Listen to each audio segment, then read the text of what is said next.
मुलांनो, स्वागत आहे तुमचं शाळेतील गोष्टी या चॅनेलवर।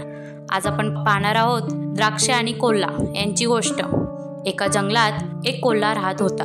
एके दिवशी सकाळी त्या कोल्ह्याला भूक लागते। तो काहीतरी खाण्यासाठी इकडे तिकडे भटकू लागला, पण त्याला खायला काहीच मिळत नव्हते। शेवटी त्याला एक द्राक्षांचा मळा दिसला आणि तो द्राक्षांच्या मळ्यात गेला। तिथे सगळीकडे द्राक्ष होती। सगळीकडे द्राक्षांचे घडच घड लटकलेले होते।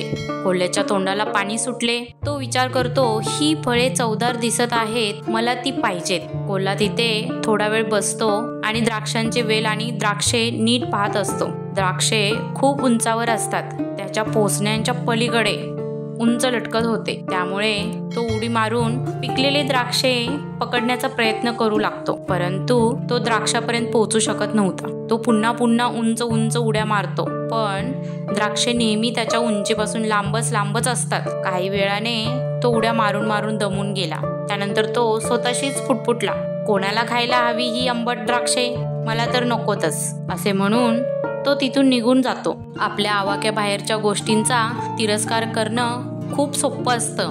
तात्पर्य हेच, हंतरून पाहून पाय पसरावे। तर मुलांनो, असेच छान गोष्टी पाहण्यासाठी चॅनेलला शेअर, सबस्क्राईब आणि लाईक नक्की करा।